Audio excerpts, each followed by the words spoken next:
I stand on the wraparound porch of the mountain home, keys heavy in my palm. The Colorado Rockies tower behind me, snow-capped peaks gleaming in the afternoon sun, despite it being mid-June. My heart beats a rapid rhythm against my ribs as I watch my parents climb the wooden steps. Mom's eyes widen, darting from the riverstone facade to the floor-to-ceiling windows, reflecting the mountain vista. Dad's weathered hand grips the cedar railing, his gaze sweeping across the 3 acres of pine-studded property. "Jessica, honey, why did you bring us here?" Mom asks, confusion creasing her forehead. I extend my hand, keys dangling from my fingers. "Because it's yours." The mountain breeze carries their gasps away. Mom's hand flies to her mouth, and Dad's eyes, those steady eyes that never wavered through all my childhood scrapes, fill with tears. We can't possibly." Dad stammers, but he's already reaching for the keys. "You can, and you will," I say, pressing the keys into his palm and closing his fingers around them. "After 35 years of putting everyone else first, it's time you had something just for you." Mom launches herself at me, arms wrapping tight around my shoulders, her tears dampening my neck. "Oh, Jessie, how could you possibly afford this?" From the corner of my eye, I catch Amanda and Lauren standing by the SUV, their expressions unreadable. Amanda's arms cross over her chest, while Lauren whispers something to her husband, Eric. Neither makes a move to join us on the porch.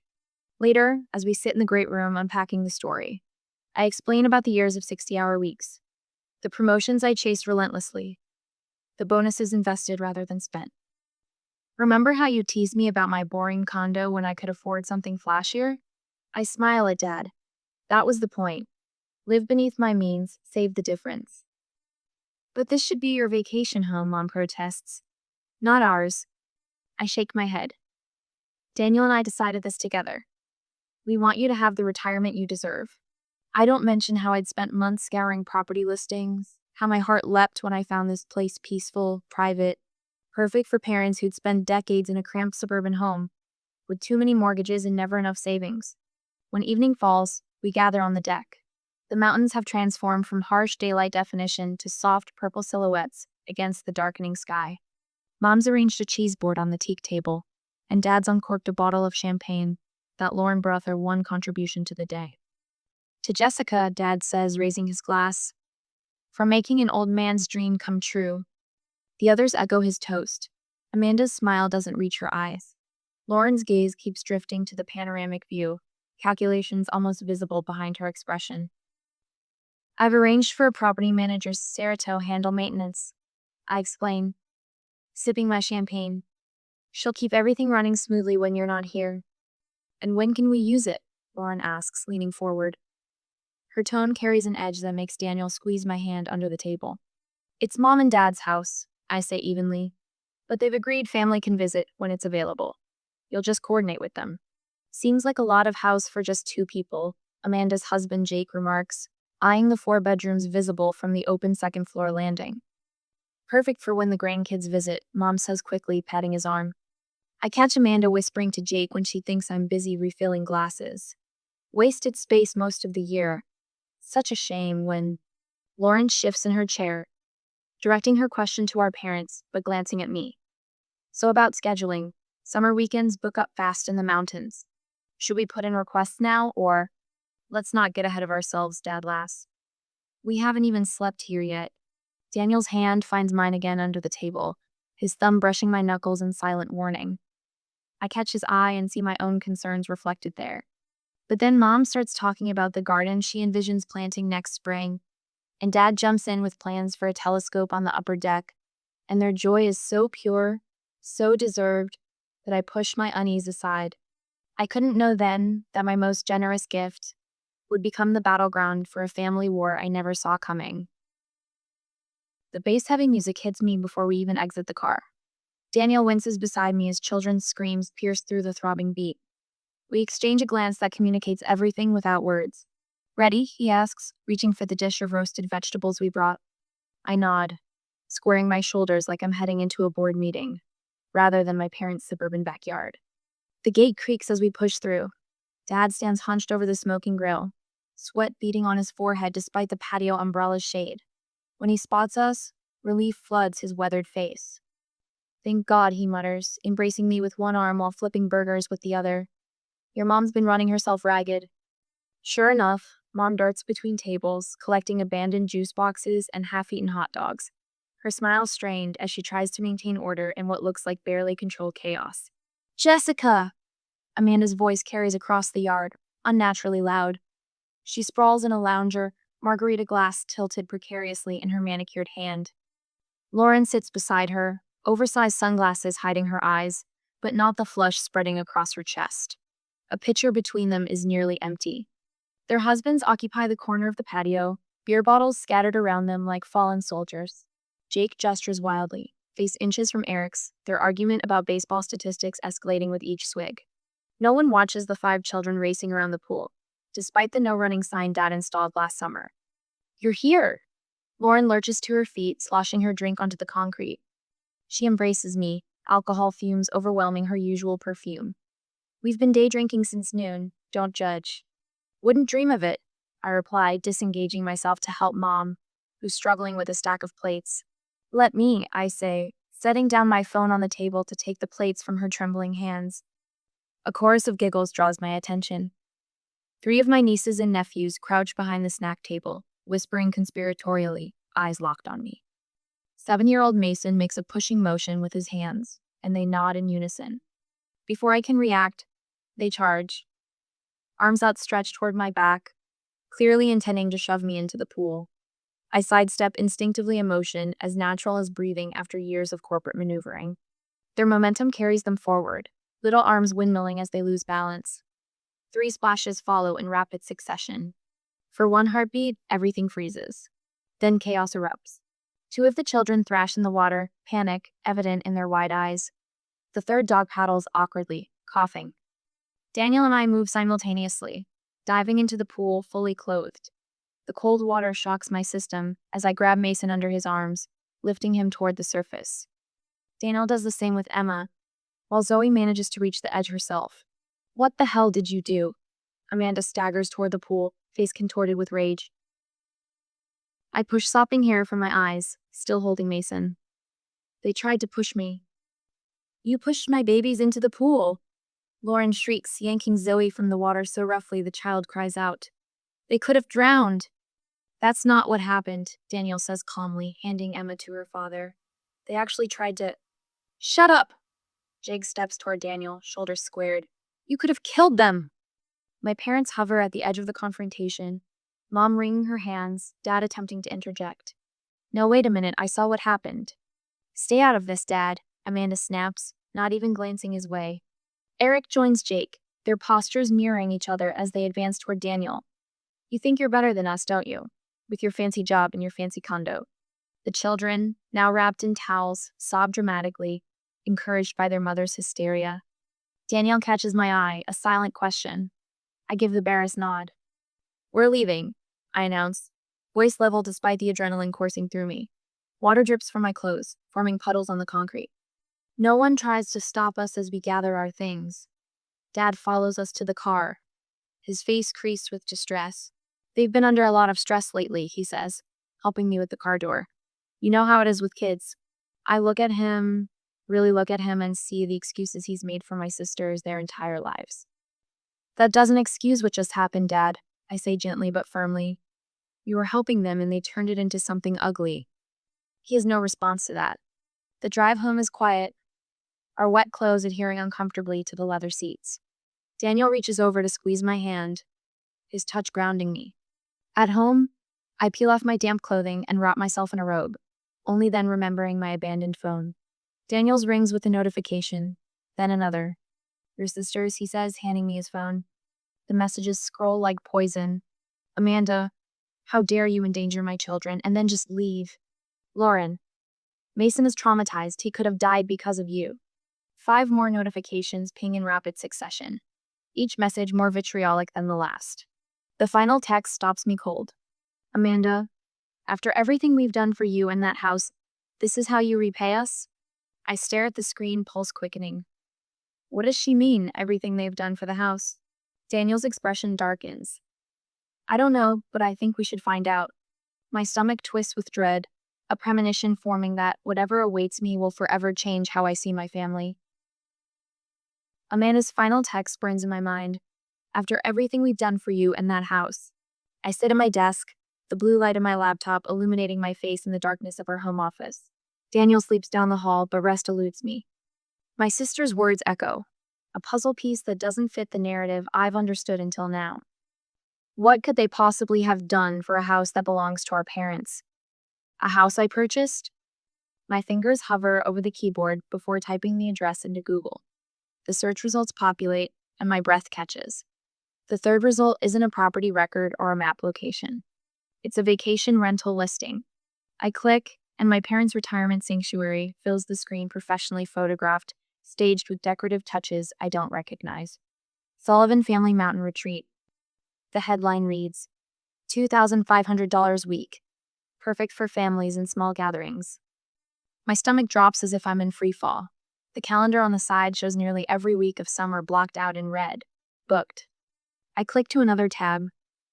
The same house appears on a different vacation rental site. And another. And another. No, I whisper, scrolling through guest reviews. 3 years worth. Amanda and Lauren were wonderful hosts. They left a welcome basket and called to check on us midweek. The Sullivan sisters have thought of everything. We'll definitely be booking again next year. My hands shake as I take systematic screenshots, methodically documenting everything. I create a folder, naming it with today's date. Evidence. Proof. My finance brain kicks in, calculating weekly rates against the booking calendar. At least $60,000. Possibly much more. A dedicated Instagram account appears in my search results at Sullivan Mountain Retreat. I scroll through photos of my sisters posing on the deck, welcoming guests, arranging welcome baskets made from items I'd purchased for the house. Property owners Amanda and Lauren welcome the Chen family for their 3rd annual visit.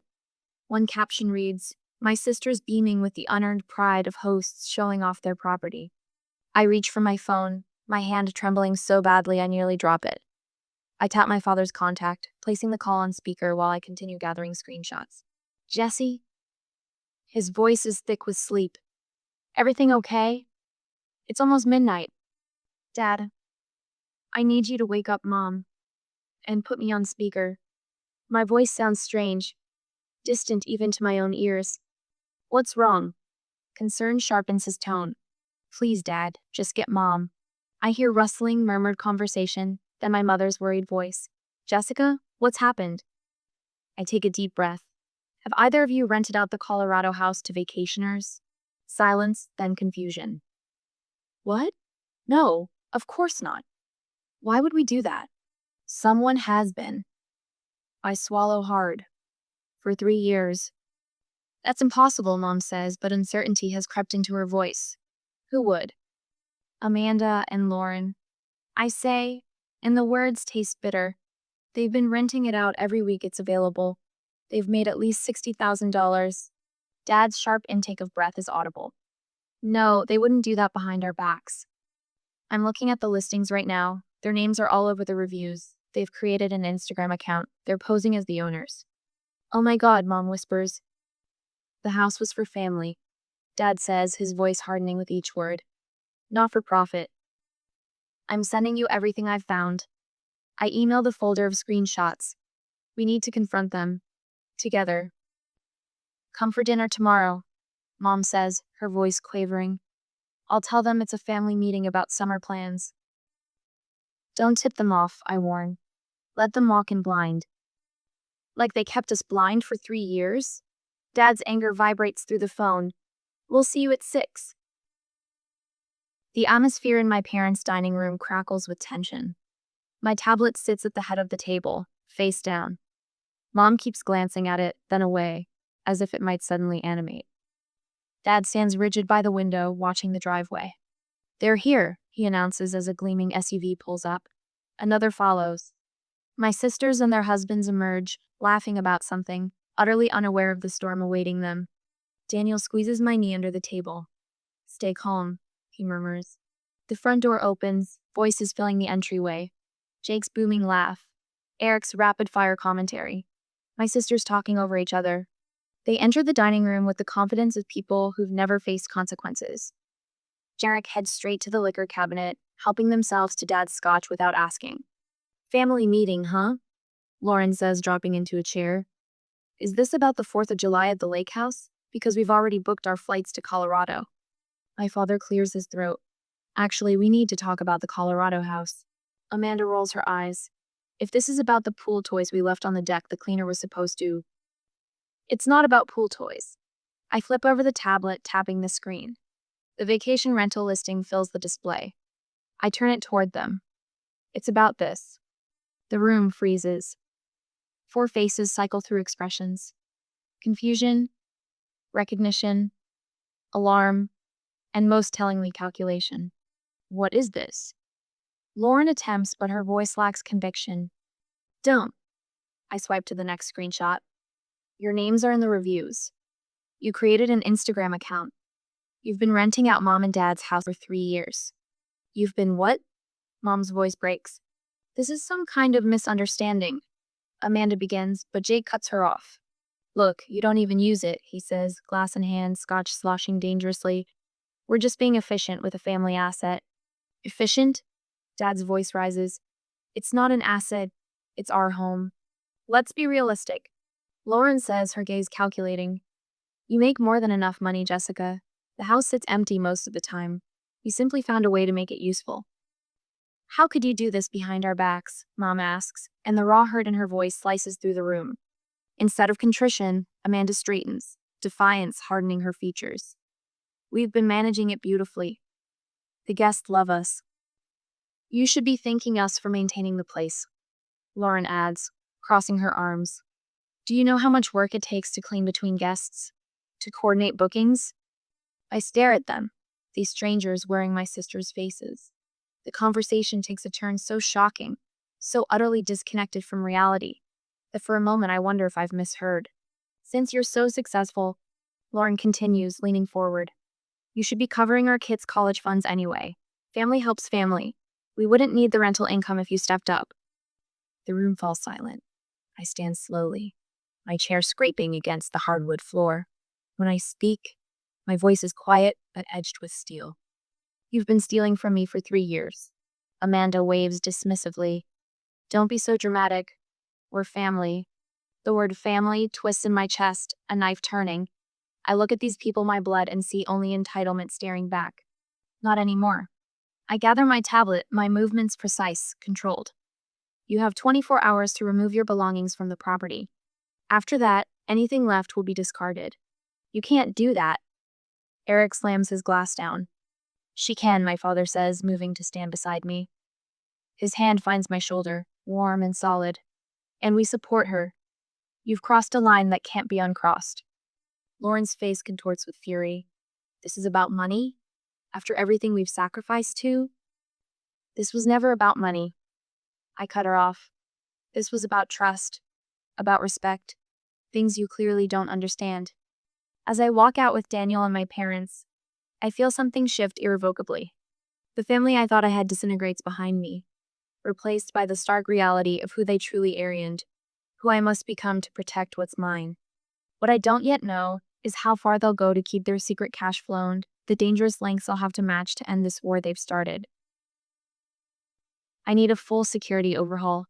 My voice is steady as I pace across my home office, phone pressed to my ear. Electronic locks, motion sensors, cameras especially at the gate and storage barn. On my laptop screen, the website for Sierra Mountain Security displays their 5-star rating. The company came highly recommended by a colleague who owns property in the same Colorado County. That's quite an extensive system for a vacation home, the security consultant says. Are we talking about deterring bears or something else? Something else. I pull up the screenshots of the rental listings, a sick feeling churning in my stomach. Timeline? We can have a team out tomorrow. Full installation within 48 hours. Behind me, Daniel leans against the doorframe, concern etched across his face. Is all of this really necessary, Jess? I lower the phone against my shoulder. You don't know my sister's husbands like I do. The memory of Jake's red-faced rage at the pool flashes through my mind. Trust me. It's necessary. 3 days later, I sit across from Sarah at a local coffee shop in Breckenridge. Her weathered hands wrap around her mug as she reviews the property management agreement I've drafted. I've handled vacation rentals for 15 years, she says, tucking a strand of silver-streaked hair behind her ear. Family disputes over properties are common, but this is next level. I wish I was overreacting. I slide the keys across the table, the last physical keys that will exist for the property after today's security installation. The electronic access codes will go only to you, my parents, Daniel, and me, no one else. Sarah's eyes widen. Not even your sisters? Especially not my sisters. My voice doesn't waver. If anyone else attempts to access the property, you're authorized to call the police immediately. She nods, a new seriousness in her expression. I understand, and I'll document everything. That's why I hired you. Back at my condo that evening, I sit on the edge of our bed, phone in hand. The security company confirmed installation is complete. All systems active. My finger hovers over the send button for several seconds before I finally tap it. The group text goes to Amanda, Lauren, Jake, and Eric. The Colorado property has new security measures installed. Access is restricted to authorized persons only. Any unauthorized entry will be considered trespassing and reported to police. Within 30 seconds, my phone rings. Amanda. I let it go to voicemail, then listen as her voice escalates from controlled anger to screaming. You can't do this. It's family property. We've put money into it. Before I can process her words, another notification. Voicemail from Eric. His voice is low, menacing. You can't lock us out of what we've built. This isn't over. I forward both messages to my attorney with a simple note. As expected. Daniel sits beside me, slipping an arm around my shoulders. You okay? I will be. I lean into him, suddenly exhausted. This is over. The security alert jolts me from sleep at 2:17 a.m. I grab my phone, Daniel already reaching for his. Multiple sensors triggered, he says, voice thick with sleep. I tap into the security app, pulling up the live feed. My breath catches in my throat. The night vision camera shows Jake at the front gate, the metal glint of an angle grinder in his hands. Sparks fly as he cuts through the padlock. Behind him, Eric's truck idles. Bed loaded with what looks like tools. They're breaking in, I whisper, then force myself to move. I hit the emergency call by the local sheriff while Daniel pulls up additional camera feeds. Eagle County Sheriff's Department, a dispatcher answers. I need to report a break-in in progress. My voice is surprisingly calm as I relay the address and describe what I'm seeing. 2 men are forcibly entering my property. I have video confirmation. Officers are en route. Are you at the location? No, I'm watching remotely through security cameras. I switch to another feed. They've breached the gate and are approaching the house. On screen, Jake and Eric reach the front door. Jake tests the handle, then pulls out a crowbar. I watch in surreal detachment as he wedges it against the doorframe. Fucking reinforced, I hear him mutter as the crowbar bends. Try the back, Eric hisses. They disappear from view momentarily before reappearing on the barn camera. The storage barn doesn't have the same level of security as the house. 3 harsh blows from the crowbar, and the padlock gives way. They've broken into the storage barn, I tell the dispatcher. Deputies are 2 minutes out, she assures me. Suddenly, headlights sweep across the property.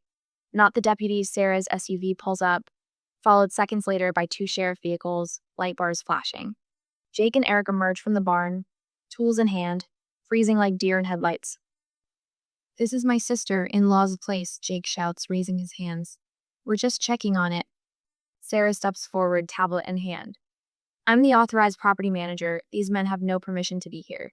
The deputies move efficiently, flashlights illuminating the broken locks, the angle grinder, the crowbar. Within minutes, Jake and Eric are being handcuffed and led to separate patrol cars. I can barely process what I'm seeing. My brothers-in-law arrested for breaking and entering. The property my parents were meant to enjoy peacefully now a crime scene. My phone begins vibrating, Amanda calling. Then Lauren. Then Amanda again. I silence it, watching as the patrol cars drive away. A text from my mother. We never thought it would come to this, but you're doing the ring. I sit in silence as dawn breaks, declining all calls, watching the sunrise paint the skyline of the city gold while miles away in Colorado. The consequences of betrayal play out in flashing lights and metal handcuffs. When family betrayal escalates to criminal behavior, where do you draw the final line? Papers scatter across the mahogany desk in perfect thirds, stacked by crime. Trespassing, destruction of property, and attempted burglary. Maya Chen, my attorney, points to each charge with a manicured nail. They're looking at jail time, she says, voice steady as a metronome. The evidence is indisputable. The security footage alone. And what if I don't want to press charges? I interrupt, surprising myself with the question. Maya's eyes narrow slightly. She leans back in her leather chair, studying me with the same analytical precision she applies to contracts. That's your choice, Jessica. She folds her hands. But consider what message it sends. This wasn't a misunderstanding. They cut through a gate lock with an angle grinder at 2 a.m. I nod, tracing the embossed letterhead on the charging documents. Not pressing charges feels like surrender.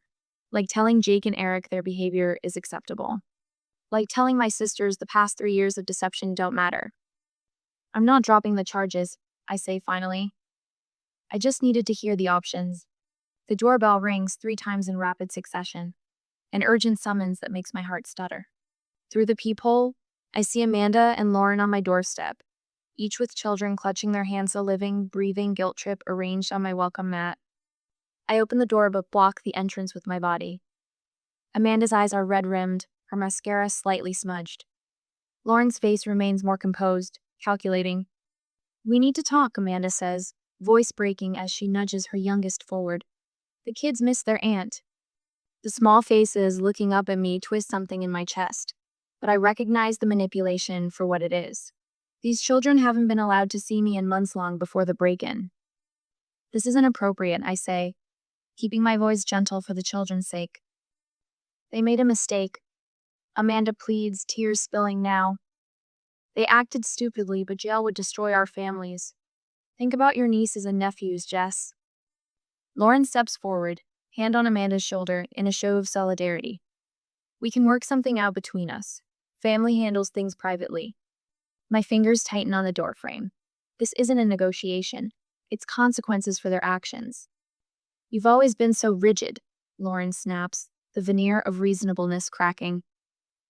So perfect, Jessica, never made a mistake in her life.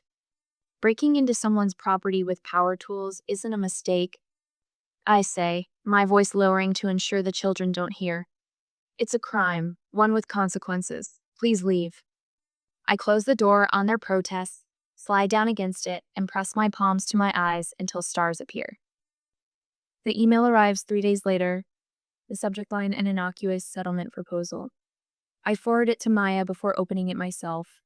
The brothers-in-law's attorney offers $6,000 for damages, conditional upon dropping all charges. The language is clinical, impersonal.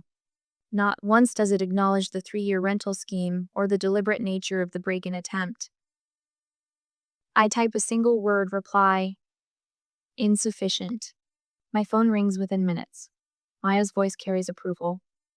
They're testing how little you'll accept, she says. Stand firm. This isn't just about the property damage. It never was. I agree, staring at the pathetic offer. $6,000 for 3 years of lies, for the violation of my parents' trust, for the destruction of what family meant to me. Mom's voice comes through the phone strained and thin, like she's been crying. Everyone was here yesterday, she says. Amanda's oldest made his confirmation. We missed you. The unspoken accusation hangs in the air. I wasn't invited. I'm never invited now. Everyone's saying you're tearing the family apart over money, she continues, the words tumbling out in a rush.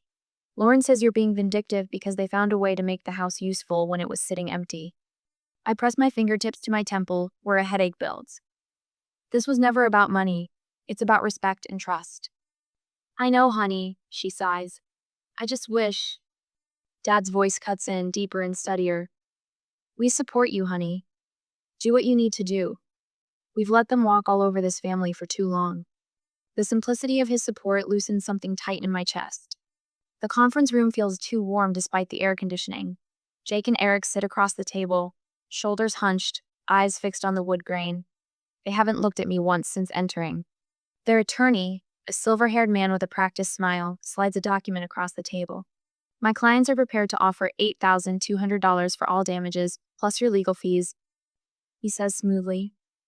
Additionally, they'll sign a no-contact agreement. We believe this is more than fair compensation for a regrettable family misunderstanding. I study their faces. Jake's jaw muscle twitches. Eric's hands tremble slightly. They expected to buy their way out of this, to pay me off and return to their lives unchanged. I accept these terms, I say quietly, watching relief flood their expressions, but with one addition. I slide a document of my own across the table. Maya drafted it yesterday, written acknowledgement of the rental scheme and formal apology to my parents. Jake and Eric exchange panicked looks. The apology would confirm everything, would require them to admit in writing what they've done.